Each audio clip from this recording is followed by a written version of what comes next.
Seeing a little bit from the gridiron now to the hardwood. The 7 News I-team talking one-on-one with this guy, the infamous former NBA ref Tim Donaghy. He went to federal prison, you might remember, back in 2008 for a major insider information betting scheme.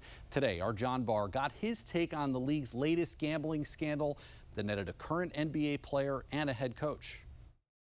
The details from last Thursday's federal indictment were stunning.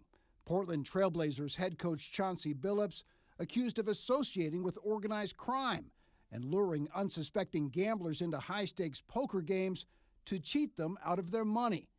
Miami Heat guard Terry Rozier and former NBA guard and coach Damon Jones accused of sharing inside information with gamblers and altering the outcomes of NBA games. I'm surprised that it took this long because I really don't think that the players and the coaches and everybody are being educated in the manner that they should, so that they know the pitfalls of all this and the pitfalls of hanging out and being around the wrong people. So I'm surprised it actually took this long. Tim Donaghy knows what it feels like to be the target of a federal sports betting investigation.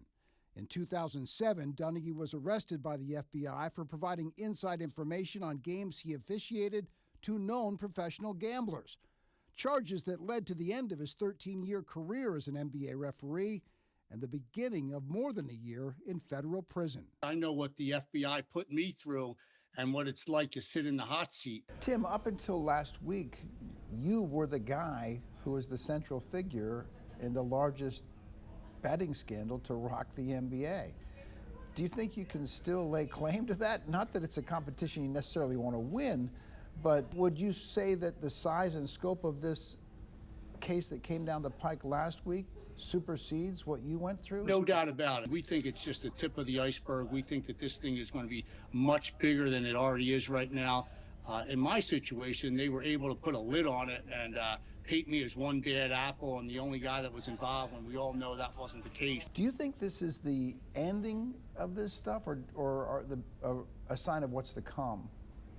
I think it's a big sign of what's to come. I think at the college level, you're going to have a lot of these kids that aren't going to make it to the next level, professional sports-wise. I think that's where the next scandal's coming from. As for those arrested in this current scandal, Chauncey Billups and Terry Rozier, through their attorneys, have each denied the federal charges, with Billups' attorney saying his client would not risk his Hall of Fame reputation. For the I-Team, John Barr, 7 News. John, thank you. Tim Donaghy now works in real estate and spends time on college campuses speaking about the pitfalls